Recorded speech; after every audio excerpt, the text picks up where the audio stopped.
and dog treat recipe videos. I also share business tips, so if you ever thought of owning your very own dog bakery business, you can check out my free training on how to build and launch a dog bakery business. Today we're making a beef and chicken one-pot meal using the Instapot. One-pot recipes are definitely my favorite to cook because it's a huge time saver and way less cleanup.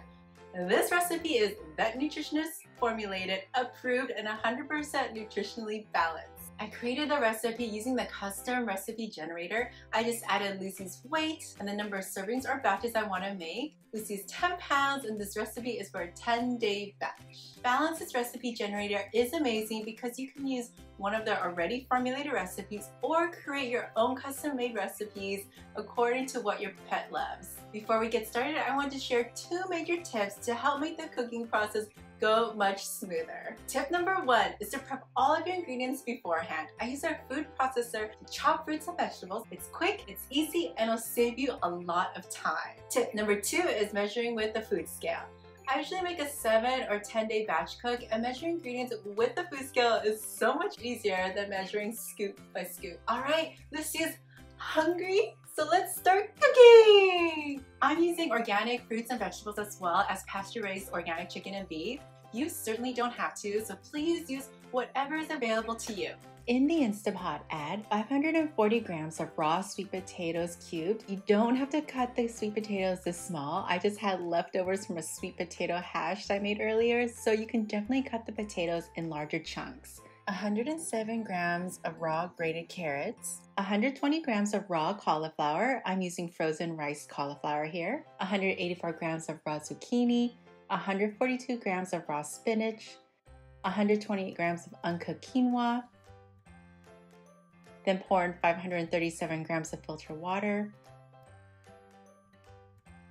and add 219 grams of raw ground chicken and 179 grams of raw ground beef on top. Now close the Instapot with the lid. Now we want to double check and make sure the Instapot is in the seal position. This ensures the Instapot is well sealed. Press the pressure cook button, set it to high setting, and set the timer for 8 minutes and press start. And that's it. The Instapot will come to pressure and the timer will officially start. Once the timer is done, natural release for 5 minutes.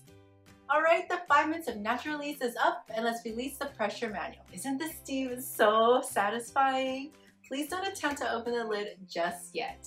Wait until the float valve pin on the lid drops down so you know that the pressure has been released. Looks like we're good to go, so let's open the lid. OMG, you guys, this looks amazing! I just want to give the food a little stir to show you how good this looks. Here's a close-up of all the yumminess going on in here. Now we're going to add 324 grams of fresh blueberries. Lucy prefers her blueberries mashed, so I mashed it with a potato masher. I know, she's so extra, but that's okay. With a potato masher, mash and stir the food until it's fully combined. The potato masher is amazing because it helps mash the ground beef and ground chicken down much easier. While we're waiting for Lucy's food to cool, let's talk about supplements. It is so important the food you're cooking for your dog is balanced. Many times when you're following a recipe on the internet, the food may not be completely balanced for your dog. Making food that isn't balanced can cause nutrient deficiency in your dog. I'm using Balance's K9 Plus. This one in particular allows you to heat up the food just one time without losing the nutrients. Since Lucy likes her food warmed up, I purchased the Plus. You can check out this video here where I talk in depth on why I love using Balance.IT and why it's so great. I'll also link it down below. Add in 5.4 grams of Nordic Natural Omega-3 Pet Liquid, 82 grams of almond oil, 11.62 grams of Morton iodized salt. Lastly, 42.81 grams of Balance.IT's K9 Plus and 0.83 grams of L-methionine 500 milligram tablet. With a big spoon or potato masher, give it a good mix. I love how the blueberries turn the food into such a pretty amethyst purpley color. Now that we're done, let's portion the food for food storage. Okay, there's some math involved, but don't worry, I'll make it as easy as possible. Pour the entire batch of food into a bowl and weigh it on a food scale. This batch weighs 2.453 kilograms. Now we're going to convert this number to grams to make it easier to portion out. 2.453 kilograms converts to 2,453 grams. This is a 10-day batch recipe, so we're going to take that number and divide it by 10 days. Take 2,450 grams and divide it by 10. This calculates to 245.3 grams a day, or 122.7 grams per serving, feeding twice daily. So what I do, I portion each day into a glass container and feed Lucy half of the food in the morning and half in the evening. This is just so that I don't have to weigh the food for each meal. This just makes it easier for me to just give her half and half. And the food lasts 3 days in the refrigerator. So for the remaining 4 days, I'll portion the food out and put the food in silicone sandwich bags. I'll take a bag out the night before and let it thaw in the refrigerator overnight. Now let's see how Lucy likes it.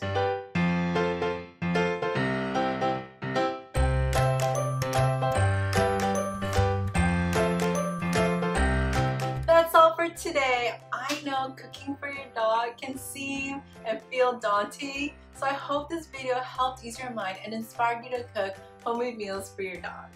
When I started cooking for my dogs, it truly changed their lives, and it's worth trying it out for your dogs to see if they like it and see how they do.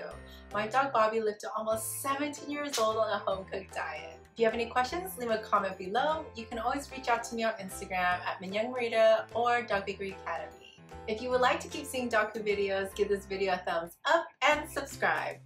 Thank you so much for watching, and I'll see you in the next one. Bye!